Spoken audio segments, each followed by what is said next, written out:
والسلام على سيد الأنبياء والمرسلين أما بعد فأعوذ بالله من الشيطان الرجيم بسم الله الرحمن الرحيم وَلَنَبْلُوَنَّكُمْ بِشَيْءٍ مِّنَ الْخَوْفِ وَالْجُوعِ وَنَقْصٍ مِّنَ الْأَمْوَالِ وَالْأَنفُسِ وَالثَّمَرَاتِ وَبَشِّرِ الصَّابِرِينَ قال الله تعالى في شان حبيبه في القرآن المجيد إن الله وملائكته يصلون على النبي يا أيها الذين آمنوا صلوا عليه وسلموا تسليما سب درود پاک پڑھو صلاۃ والسلام علیک یا سیدی یا رسول اللہ وعلی آلک واصحابک یا سیدی یا حبیب اللہ۔ یہ عالم دنیا ہے، یہ امتحان گاہ ہے، اس میں انسان کے ساتھ جو بھی رونما ہوتا ہے اس کا کوئی نہ کوئی صلہ ہوتا ہے، خوشی آتی ہے تو بھی اس سے کچھ لینے کے لیے آتی ہے کہ کیا چیک کرنے کے لیے آتی ہے، بطور امتحان کے آتی ہے کہ اس کو میں خوشی دیتا ہوں، یہ کیا کرتا ہے، یہ میری نافرمانی کرتا ہے یا خوشی آنے کے باوجود مجھے نہیں بھولتا۔ اور اگر اللہ تعالیٰ کوئی غم دیتا ہے، کوئی پریشانی دیتا ہے تو بھی مقصد بے مقصد دنیا میں اللہ بندے کے ساتھ کچھ نہیں کرتا، جو بھی ہوتا ہے با مقصد ہوتا ہے۔ اگر کوئی غم آتا ہے، کوئی پریشانی آتی ہے تو بھی یہ چیک کرنے کے لیے آتی ہے کہ اس پریشانی میں یہ میرے ساتھ کیا کرتا ہے، یہ لوگوں کے ساتھ بد اخلاقی کرتا ہے، اخلاق اپنے خراب کر لیتا ہے، بدتمیز ہو جاتا ہے، یا یہ صبر کرتا ہے، تو جیسے وہ کرتا ہے ویسا ہی اللہ اس کو اجر دیتا ہے۔ اولاد کا ماں باپ کے ساتھ تعلق ہے، ماں باپ کا وہ حصہ ہے، ان کے ساتھ ایک طبیعی محبت ہے، اچھا ہو اچھائی کی وجہ سے محبت ہو، کسی سے خوبصورتی کی وجہ سے محبت ہوتی ہے، کسی کے اخلاق اچھے ہوتے ہیں اس لیے محبت ہوتی ہے۔ جو اولاد ہوتی ہے اس سے پہلے محبت تو ایک طبعی ہوتی ہے کہ وہ اس کے جسم کا حصہ ہے، وہ اس سے پیدا ہوا ہے، وہ اس کا خون ہے، پھر آگے اخلاق اچھے ہوں، نیک ہوں، پھر وہ محبت یوں بڑھتی چلی جاتی ہے۔ اللہ تعالیٰ قرآن پاک میں ارشاد فرماتا ہے، میں نے آپ کے سامنے جو آیت پڑھی ہے وَلَنَبْلُوَنَّكُمْ بِشَيْءٍ، ہم ضرور وَلَنَبْلُوَنَّكُمْ، اللہ فرماتا ہے ہم ضرور تمہیں آزمائیں گے۔ یہ قرآن ہے، میں قرآن آپ کو بیان کر رہا ہوں، سورۃ بقرہ ہے، آیت نمبر 155 ہے۔ وَلَنَبْلُوَنَّكُمْ بِشَيْءٍ، ہم ضرور تمہیں آزمائیں گے، من الخوف، کبھی خوف دے کر تمہیں کوئی ڈر پیدا کر دیں گے، تمہارے اندر خوف پیدا کر دیں گے، پھر دیکھیں گے تم کیا کرتے ہو۔ والجوع، کبھی بھوک دے کر تمہیں آزمائیں گے، تمہارے پاس کچھ بھی نہیں ہوگا، ایسا وقت آئے گا کام بھی نہیں ہے، پیسہ بھی نہیں ہے، گھر میں آٹا بھی نہیں ہے، اور بھوکے رات گزار لیا ہے، تمہیں یوں بھی میں کروں گا۔ قرآن کہہ رہا ہے بھوک کے ساتھ بھی تمہیں آزماؤں گا۔ وَنَقْصٍ مِّنَ الْأَمْوَالِ، اور کبھی اموالی والانفس والثمرات، کبھی تمہارا مال تم سے کم کر دوں گا، ضائع کر دوں گا، کہیں نقصان ہو جائے گا، چوری ہو جائے گا، تو یوں بھی میں تمہارا مال کم کر کے بھی تمہیں دیکھوں گا کہ تم کیا کرتے ہو۔ تمہیں زیادہ مال دے کر دیکھ لیا ہے، کم مال کر کے بھی دیکھوں گا کہ کم مال ہو گیا ہے، اب تم کیا کرتے ہو۔ والانفس، اور کبھی تمہاری کسی جان میں نقصان کروں گا، پھر تمہیں آزماؤں گا کہ تم کیا کرتے۔ اس سے مفسرین نے لکھا ہے جیسے اولاد ہے یا اپنی جان ہے تو اس کو اللہ تعالیٰ لے لے گا اور اس سے بھی آزمائے گا۔ والثمرات، کبھی پھل فصل اس میں نقصان کر دوں گا، فصل پہ خرچہ زیادہ کیا ہے، فصل کم نکلی ہے، اب میں دیکھوں گا، اب بھی عشر دے رہے ہو، اب بھی اللہ کا شکر ادا کرتے ہو کہ نہیں کرتے؟ یہ قدرتی امر ہے تو کہ والدین کو اپنی اولاد سے خاص محبت ہوتی ہے۔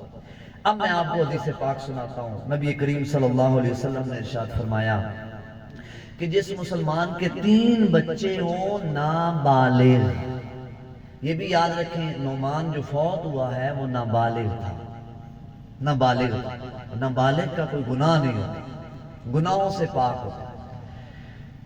اب والدین کو سب سے زیادہ تکلیف ہوتی ہے تو پھر اللہ تعالیٰ نے اس پر اجر بھی رکھا ہے۔ وہ اجر کیا ہے؟ حضور علیہ السلام نے ارشاد فرمایا جس کے 3 نابالغ بچے مر گئے، جنت کے 8 دروازے اس کا استقبال کریں گے، بشرط یہ کہ ان کے مرنے پر وہ صبر کرے۔ یہ صبر اس پہ شرط ہے کہ وہ اس پہ صبر کرے، جنت کے 8 دروازے اس کے لیے استقبال کریں گے۔ اب یہ بات یاد رکھیں کہ اللہ تعالیٰ کے فیصلے ہیں، اللہ تعالیٰ رحمت حق بہانہ نہیں جو ہے، اللہ نے کسی پر رحمت کرنی ہو نا تو اس کے لیے کوئی بہانہ بناتا۔ جیسے ایک یہودی تھا نا کہ کسی نے دیکھا وہ جنت میں، تو اس نے کہا تم تو یہودی تھے، جنت میں کیسے آ گئے؟ یہودی آتش پرست۔ تو اس نے کہا کہ میں آتش پرست نہیں ہوں، میں کافر نہیں ہوں، میں مسلمان ہوں، میں مسلمان ہوا ہوں پھر مرا ہوں۔ اچھا تو پھر جنت میں کیسے ہو گیا؟ کہتا ہے کہ رمضان شریف میں نا میرا بیٹا بازار میں کھا رہا تھا سب کے سامنے، تو میں نے اسے روکا، یار مسلمانوں کا مہینہ ہے توہین نہ کر، ان کے مہینے میں دن میں نہیں کھاتے، یہ رمضان کی توہین ہے۔ تو اس نے میری بات نہ مانی تو میں نے اس کو تھپڑ مار دیا۔ یہ بات میرے رب کو اتنی پسند آئی کہ اللہ نے مرنے سے پہلے مجھے ایمان کی دولت سے نوازا۔ پھر کیوں؟ رب نے مجھے فرمایا تو نے میرے رمضان کے مہینے میں احترام کیا ہے، تجھے جنت میں بھیجنا تھا، اس لیے پہلے تجھے ایمان کی دولت سے نوازا، پھر تجھے موت آئی اور تجھے جنت میں بھیجا۔ تو اللہ تعالیٰ نے اگر کسی پہ رحمت کرنی ہوتی ہے تو کوئی بہانہ تلاش کرتا ہے۔ فرمایا کسی نزدیک حضور اگر کسی کے 2 بیٹے نابالغ فوت ہوئے تو سبحان اللہ، اللہ کی رحمت بہت بڑی ہے۔ حضور نے فرمایا، حضور کو بھی اللہ نے رحمت للعالمین بنا کر بھیجا ہے، حضور نے فرمایا 2 کے لیے بھی یہی فضیلت ہے اگر وہ صبر کرے۔ عرض کی حضور اگر کسی کا نابالغ ایک ہی بچہ فوت ہوا ہو، فرمایا اس کے لیے بھی یہی فضیلت ہے۔ اب مسند امامی احمد کی حدیث پاک ہے، حضرت قرہ بن ایاس المزنی رحمت اللہ علیہ وہ حدیث پاک نقل کرتے ہیں، یاد رکھیں یہ مشکات المصابیح کی صحیح حدیث پاک ہے۔ اب میں آپ کو حدیث سنا رہا ہوں، میں کسی کی کوئی کہانی کسی کہانیاں نہیں سنا رہا ہوں، حدیث پاک ہے۔ حضور علیہ السلام کے پاس ایک شخص آتا تھا اور اس کے ساتھ نابالغ بچہ ہوتا، تو حضور کو نا بڑا پسند آتا تھا کہ جب بھی آتا ہے بچے کو ساتھ پکڑا ہوتا ہے اور لے کر آتا ہے۔ تو ایک دن حضور نے اس کو بلایا اور فرمایا کہ تم بچے سے محبت کرتے ہو؟ فرمایا یا رسول اللہ صلی اللہ علیہ وسلم اس کے دل میں اللہ آپ کی محبت پیدا کرے، میں اس سے محبت کرتا ہوں۔ یعنی دعا دے کر پہلے بیٹے کو دعا دی کہ اللہ اس کے دل میں اللہ آپ کی محبت پیدا کرے، میں بیٹے سے محبت کرتا ہوں۔ حضور خاموش ہو گئے۔ کچھ دنوں کے بعد وہ نہیں آیا، نہ بیٹا آیا نہ باپ آیا، اور حضور کے ذہن میں بات تھی۔ حضور نے صحابہ سے پوچھا کہ یار وہ جو اپنے بیٹے کے ساتھ نابالغ بیٹے کے ساتھ آتا تھا اس کے بیٹے کا کیا بنا؟ عرض کی یا رسول اللہ وہ فوت ہو گیا، نابالغ بیٹا فوت ہو گیا۔ تو حضور علیہ السلام نے فرمایا کہ اس شخص سے مجھے ملائیں۔ حضور علیہ السلام اس شخص سے ملے تو حضور علیہ السلام نے ارشاد فرمایا کیا تم اس بات کو پسند کرتے ہو کہ تمہارا بیٹا جنت کے دروازے پہ تمہارا انتظار کر رہا ہے؟ کیا تم اس بات کو پسند کرتے ہو کہ تمہارا بیٹا جنت کے دروازے پہ تمہارا انتظار کر رہا ہو؟ اس نے عرض کیا رسول اللہ کیوں نہیں؟ فرمایا پھر صبر کرو. یہ بات صحابہ نے دیکھ کر عرض کی یا رسول اللہ یہ جو بیٹا جنت کے دروازے پہ انتظار اس کا کرے گا کیا یہ خوشخبری صرف اسی کے لیے ہے؟ فرمایا نہیں، یہ سب کے لیے، یہ سب کے لیے ہے. جس کا بیٹا بھی نابالغی کی عمر میں فوت ہو جائے اور وہ صبر کرے تو اس کا بیٹا وہ انتظار کرے، اس کا بیٹا اس کے جنت کے دروازے پہ انتظار کر رہا. حضرت رمیسہ رضی اللہ تعالی عنہا یہ حضرت ابو طلحہ انصاری کی زوجہ ہیں. یہ الہلیت الاولیاء کے اندر یہ بات علامہ ابو نعیم اصفہانی نے لکھی ہے. ان کا ایک بیٹا تھا، اس کو بخار ہو گیا، بیمار ہو گیا. سبحان اللہ، ایسی صابرہ عورت تھی، وہ بیمار ہو گیا. تو ان کا والد حضرت ابو طلحہ انصاری جو نا یہ مزدور تھے، یہ مزدوری سے تھکے ہوئے آتے تھے. آئے تو کہا کہ پوچھتے تھے روزانہ بیٹے کے کیا حال ہے، تو آگے سے کہتے تھے اللہ کا شکر ہے، اللہ کا شکر ہے. ایک دن وہ بیٹا فوت ہو گیا. حضرت ابو طلحہ انصاری کام پہ مزدوری کر کے واپس آئے. وہ رات ان کی تھی جس رات میں انہوں نے آپس میں صحبت کرنی تھی. میاں بیوی زوجین آپس میں صحبت کرتے ہیں رات کو، وہ دن تھا، وہ رات تھی.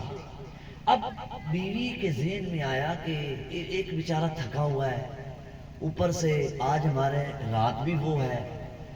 اس صابرہ عورت نے کیا کیا، آتے ہی اس نے پوچھا بیٹے کے کیا حال ہے؟ کہا الحمدللہ پہلے سے آج بالکل بہتر ہے، آج تو تکلیف سے بالکل بہتر ہے. کہا اللہ کا شکر ہے. کھانا کھلایا، بستر بنایا، خود کو بنایا سنوارا. کیا اس کے بیٹا ہے، اس کو تکلیف نہیں ہوئی ہوگی؟ کیا اس کی خواہش تھی؟ نہیں، وہ صابرہ عورت تھی، وہ شوہر کو تکلیف نہیں دینا چاہتی تھی. اس نے صبر کیا اور رات گزاری. صبح تہجد کے ٹائم میں شوہر نے غسل کیا اور تہجد پڑھی. پھر حضور کے پاس پہنچنا تھا، بلا لیا، پاس بٹھایا. کہا مجھے ایک بات بتاؤ، ہم پڑوسیوں سے کوئی چیز مانگ کے لے کے آئیں اور کچھ دن ہم اس کو استعمال کریں اور پھر ایک دن وہ مانگنے کے لیے آ جائے تو کیا ہمیں واویلا کرنا چاہیے، ہمیں شور مچا دینا چاہیے کہ جو چیز اس نے دی تھی لینے کے لیے آ گیا؟ کہا نہیں، اس کا شکریہ ادا کرنا چاہیے اور مہربانی کر کے اس کو پھر واپس کر دینی چاہیے وہ چیز. کہا پھر سن، جو بیٹا اللہ نے ہمیں دیا تھا نا وہ فوت ہو گیا، وہ اللہ نے لے لیا. اس نے کہا الحمدللہ ان للہ و انا الیہ راجعون. یہ بات کہہ کہ وہ حضور علیہ السلام کی بارگاہ میں حاضر ہو گیا. حضور علیہ السلام اللہ کے نبی ہیں. آپ نے اس کو دیکھ کے فرمایا اللہ تعالیٰ تمہارے رات والے معاملے میں برکت پیدا کر. حضور علیہ السلام نے دیکھ کے کہا اللہ تمہارے رات والے معاملے میں برکت پیدا کر دے. راوی کہتے ہیں خدا کی قسم اس سے وہ جو بچے پیدا ہوئے، ایک دن ہم نے بہت بڑے قاری قرآن میں نے مسجد میں پڑھتے ہوئے دیکھا. وہ اللہ تعالیٰ نے ان میں برکت پیدا کر دی. سب سے بڑے قاری میں نے دیکھا ان کو مسجد میں بیٹھے ہوئے شان و شوکت کے ساتھ قرآن کی تلاوت کرتے ہوئے دیکھا. تو یہ حضرت رمیسہ رضی اللہ صبر کیا تو اللہ نے اس کا اجر دیا. رسول اللہ صلی اللہ علیہ وسلم کی ابن ماجہ کی حدیث پاک ہے، حضور علیہ السلام نے فرمایا اس ذات کی قسم جس کے قبضہ قدرت میں میری جان ہے، جس کا بیٹا محض پیٹ میں فوت ہو جائے بروز قیامت وہ اپنے ماں کو ناف سے پکڑ کے جنت میں لے جائے گا. اور ایک حدیث پاک ہے ترمذی شریف کی حدیث پاک اور صحیح حدیث ہے. رسول اللہ صلی اللہ علیہ وسلم ارشاد فرماتے ہیں کہ جب کسی کا نابالغ بیٹا فوت ہوتا ہے نا تو اللہ تعالیٰ اسرائیل علیہ السلام کو بلاتا ہے اور فرماتا ہے تو نے فلاں کے نابالغ بچے کی روح قبض کر لیا ہے. کہتا ہے یا اللہ تو بہتر جانتا ہے، کر لیا ہے. تو اللہ تعالیٰ فرشتوں سے عرض کرتا ہے اس کے والدین کے دل کا ٹکڑا تھا، تم نے اس کی روح قبض کر لی. تو فرشتہ عرض کرتا ہے یا اللہ بالکل تیرا امر تھا، ہم نے قبض کر لی۔ تو اللہ تعالیٰ ارشاد فرماتا ہے پھر میرے بندے نے کیا کہا تھا، میرے بندے کی کیا حالت ہے؟ تو فرشتے عرض کرتے ہیں کہ یا اللہ اس نے تیری حمد کی اور انا للہ و انا الیہ راجعون کہا۔ اب سب انا للہ و انا الیہ راجعون کہیں، سب کہیں انا للہ و انا الیہ راجعون، اور تیری حمد کی۔ یہ ترمذی شریف کی حدیث پاک ہے۔ اللہ تعالیٰ ارشاد فرماتا ہے کہ میرے فرشتوں پھر اس طرح کرو، جنت میں چلے جاؤ اور اس کے لیے ایک محل تیار کرو اور اس کا نام رکھو بیت الحمد، کہ یہ اس شخص کا گھر ہے، محل ہے کہ جس کا نابالغی کی عمر میں بیٹا میں نے لے لیا اور اس نے صبر کیا، اس نے صبر کیا۔ حدیث پاک میں آتا ہے، صحیح مسلم شریف کی حدیث پاک ہے، ٹائم ختم ہو گیا ہے۔ حدیث پاک میں آتا ہے حضور علیہ السلام ارشاد فرماتے ہیں، حضرت ابو حسان رضی اللہ تعالیٰ عنہ کی حدیث پاک ابو ہریرہ سے ہے کہ ایک شخص تھا، اس کا نابالغی کی عمر میں بیٹا فوت ہو گیا اور اس سے صبر نہیں ہو رہا تھا۔ بعض اوقات تکلیف ایسی رک جاتی ہے کہ پھر وہ نکلتی نہیں ہے، انسان ہے، بشر ہے، اس کو صبر نہیں آ رہا تھا۔ وہ حضرت ابو ہریرہ کے پاس آ گیا، کیونکہ آپ کو تو حضور کے بڑے فرمان یاد تھے۔ وہ حضرت ابو ہریرہ کے پاس آ گیا، ابو ہریرہ نے بھی سبحان اللہ کمال کر دیا۔ ابو ہریرہ عرض کرتے ہیں، حضرت ابو ہریرہ کو اس نے عرض کی کہ حضور میرا بیٹا نابالغ ہے، فوت ہو گیا ہے، اچھا اتنا تھا، کمال کا اتنا تھا کہ اس کا غم میرے سے نکل نہیں رہا، مجھے حوصلہ دو، کوئی میرے نبی کا فرمان سنا دو۔ سبحان اللہ۔ حضرت ابو ہریرہ رضی اللہ تعالیٰ عنہ ارشاد فرماتے ہیں میدان محشر قائم ہوگا، میدان محشر قائم ہوگا، وہ نابالغ بچہ جو فوت ہوا ہے نا وہ آ جائے گا، کھڑے ہوں، وہ آ جائے گا۔ میں آپ کو بتاؤں ابو ہریرہ نے کیسے بیان کیا، میں اسی انداز میں آپ کو بیان کروں۔ حضرت ابو ہریرہ رضی اللہ تعالیٰ عنہ نے اس کو کہا کہ وہ بچہ آ جائے گا اور باپ کو تلاش کرے گا، باپ کو تلاش کر کے پھر کیا کرے گا، باپ کو یوں پکڑ لے گا، یوں پکڑ کے جنت میں داخل کرنے تک چھوڑے گا نہیں۔ حضرت ابو ہریرہ رضی اللہ تعالیٰ عنہ نے فرمایا کہ حضور علیہ السلام نے ارشاد فرمایا اس کو یوں مضبوطی سے باپ کو پکڑے گا کہ جنت میں جب تک باپ کو لے کے پہنچ نہ جائے وہ باپ کو چھوڑے گا نہیں۔ تو یوں اس کو حوصلہ آیا، اس کو صبر آیا۔ تو اللہ تعالیٰ جب بھی کسی کی جان قبض کرتا ہے، اگر وہ نابالغ ہے اس کی زیادہ تکلیف ہوتی ہے تو اس کا اللہ تعالیٰ نے اجر بھی زیادہ رکھا ہے۔ تو اللہ تعالیٰ سے دعا ہے کہ اللہ تعالیٰ ہمیں بھی اسی طرح کوئی بھی مشکل آئے، کوئی پریشانی آئے، صبر سے کام لینا چاہیے۔ ہم اللہ کے بندے ہیں، غلام ہیں، ہمارے رب کی مرضی، رب کی رضا کے بغیر تو کچھ نہیں ہو سکتا، اس لیے ہمیں صبر کرنا ہے۔ اگر کوئی آزمائش آ جائے اس صبر پر اللہ تعالیٰ ہمیں اجر دیتا ہے۔ اور اللہ تعالیٰ نعمان کے وہ حدیث پاک میں آتا ہے جو حافظ بنتا ہوا فوت ہو جائے تو بروز قیامت وہ حافظ قرآن اٹھتا ہے۔ اور کتنے حافظ، اور یہ یاد رکھیں، یہ لوگ ساری باتیں سنا لیتے ہیں، حافظ کو یہ تاج پہنایا جائے گا، بروز قیامت تاج پہنایا جائے گا، اور اس کے 10 رشتہ دار، اس کو کہا جائے گا اپنے 10 رشتہ داروں کی شفاعت یہ دا دل کر دے یونو جنت میں لے جا۔ 10 رشتہ دار اس کو اختیار دیا جائے گا، 10 بندے تو چن لے اور ان کو لے جا جنت میں جو تجھے چاہتا ہے تو۔ یہ ساری فضیلتیں اس کے لیے ہیں جو حافظ قرآن بھی ہو پھر گناہوں سے بچا ہوا ہو، یہ اس کے لیے ہیں۔ صرف حفظ کر لیا اور پھر گناہ اسی طرح کے، بری عادتیں اسی طرح کی۔ کتنے حافظ ہیں وہ حفظ کرنے کے دوران بھاگ جاتے ہیں، کتنے ایسے حافظ ہیں حفظ کرنے کے بعد بھول جاتے ہیں، اور جو قرآن حفظ کر کے بھول جائے قرآن قبر سے اندھا اٹھایا جاتا ہے۔ حفظ کرنا آسان ہے، اس کو آگے استقامت کے ساتھ اس کے احکام پر عمل کرنا مشکل ہے۔ یہ کتنا شہزادہ بچہ ہے کہ گناہوں سے پاک جا رہا ہے، تو یہ اس کے لیے حقیقت میں وہ فضیلت ہے جو حافظ قرآن کے لیے ہے۔ اللہ تعالیٰ سے دعا ہے اللہ تعالیٰ اس کے گھر والوں کو صبر عطا فرمائے۔ اور یہ مسئلہ بھی سن لے، یہ سوگ غم، ابھی کسی نے کہا